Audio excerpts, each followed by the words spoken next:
There's this really painful, uncomfortable paradox that so many kind people face. It's that nagging feeling, right? That the more you give, the more you help, the nicer you are, the less respect you actually get back. It just doesn't make sense. Well, today, we're going to dive deep into why this happens, and more importantly, what you can do about it. I mean, it should, right? Everything we're taught tells us that kindness is a virtue, that if you're a good, helpful person, you'll build these amazing, strong relationships. So we go through life assuming that if we're generous, people will appreciate us, they'll respect us. It seems like a simple equation. But so often, that's not what happens. The reality can be, well, pretty brutal. It's this confusing, incredibly frustrating pattern where you bend over backward for someone, and what do you get in return? You feel overlooked, taken for granted. Sometimes you even feel completely disrespected. If any of this is sounding familiar to you, I want you to know you're not alone. And no, you're not imagining it. There's a very real psychological reason this dynamic plays out. All right, so let's get right into the heart of it. To really understand this paradox, we have to look deeper than just the simple act of being nice. We need to pull back the curtain and look at the real psychological driver underneath it all, which is something called people-pleasing.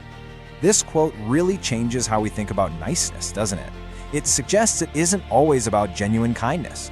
For someone who's a people pleaser, it's often a defense mechanism. It's like armor they put on because they're terrified of rejection or conflict or just someone disapproving of them. And the thing about this armor, it's built on a really weak foundation, porous, or even non-existent personal boundaries.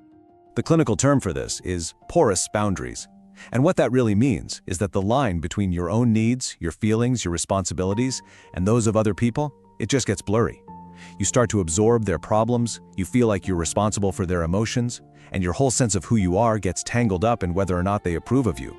It's a dangerous place to be. This chart here just lays it out so clearly. On the left, with porous boundaries, you see that pattern: oversharing, being terrified to say no, becoming completely dependent on what other people think. But look at the right side. Healthy boundaries are all about knowing your own values, being able to communicate what you need, and protecting yourself from being mistreated.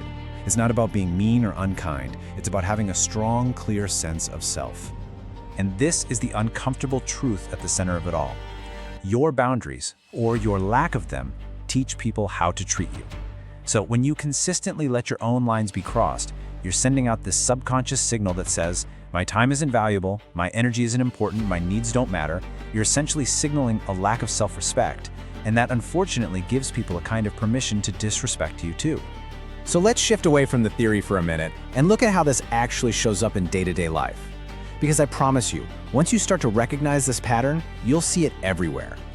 Wow, this quote from someone on Tiny Buddha just hits hard, doesn't it?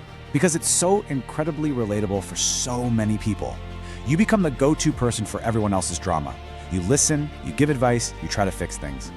But in doing all that, you just become this receptacle for all their negativity. And that role takes a huge toll on you. I like to call this the free therapist trap. And there's real science behind it. A phenomenon called emotional contagion shows that we literally catch the emotions of people around us. So if you're constantly absorbing other people's stress and negativity, it starts to poison your own mindset. You stop being an equal in the relationship, a friend, a partner, and you become, as one source put it, an emotional support animal. You're just there to serve a purpose, but you're not really seen. And this isn't just about our personal lives. This dynamic plays out at work all the time. When you have a workplace with poor professional boundaries, it becomes a breeding ground for toxic behavior. You see ego clashes, power plays, and all sorts of things that don't just hurt morale, they actually damage the entire organization. And to put a number on that, think about this. One study found that a staggering 72% of academic faculty had either witnessed or been a part of ego clashes at work. This isn't some rare, isolated problem. It's what happens systemically when professional boundaries aren't established and respected. Okay, so we've really unpacked the problem. We know the psychology behind it. But the good news, the really good news, is that setting boundaries is a skill.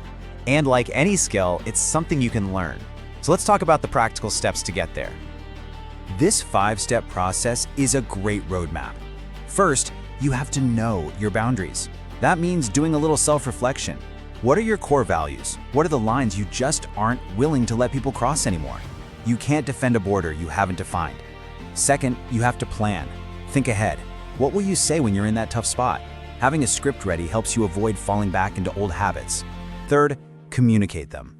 Clearly, simply, firmly. Fourth, you have to keep setting them.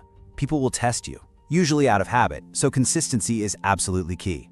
And finally, number 5, you have to know your limits. Be ready to walk away or limit your time with someone who just refuses to respect you. That is the ultimate act of self-care. And here are a few more tips to help you along the way. The first one might be the most important. Listen to your feelings. That feeling of resentment, that knot in your stomach, that's your internal alarm system going off. It's telling you a boundary has been crossed. Don't ignore it. Also, be specific. Don't be rude is vague, but please don't raise your voice at me is crystal clear. And of course, remember this is a two-way street. As you start setting your own boundaries, it becomes just as important to recognize and honor the boundaries of others. This might be the single most powerful tool you have. Just internalize this. No is a complete sentence. You don't owe people a dissertation explaining why you can't do something. In fact, when you over-explain, you actually weaken your position. It just opens the door for them to debate you. A calm, firm no is all that's needed. It's enough. Now, we have to be honest with ourselves here. When you start to change a dynamic that's been in place for years, sometimes decades, there's going to be some pushback. Earning back your self-respect, well, it often comes with a price. Look, the people who have benefited from you having no boundaries are not going to be happy with the new arrangement. They're used to having 24/7 access to your time, your energy, your help, so they will push back. They might get angry. They may even try to make you feel guilty by calling you selfish. You need to expect this. In a way, it's actually a sign that you're doing something right. But then, here's the beautiful part of it. The people in your life who genuinely care about you, not just what you can do for them, they will adapt. Yeah, they might be a little surprised at first, but they will come around and they will respect the new lines you've drawn. Your real relationships won't end. They'll just transform into something so much healthier, more balanced, and built on real mutual respect. This ancient piece of wisdom is really the perfect way to think about this whole journey. You can't control how other people are going to react when you set a boundary. You just can't. All you can control is your own decision to set it in the first place. The strength you're looking for isn't out there in getting other people to approve of you. It's right inside, in mastering yourself and finally honoring what you need. So, I'll leave you with this one question to think about.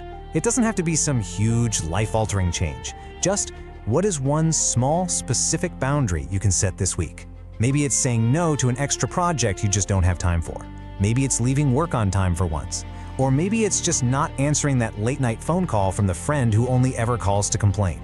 Start small. Reclaim one little piece of your time, your energy. Reclaim a little piece of yourself. Subscribe to Unspoken Psychology and hit the bell button for more hidden truths about the human mind.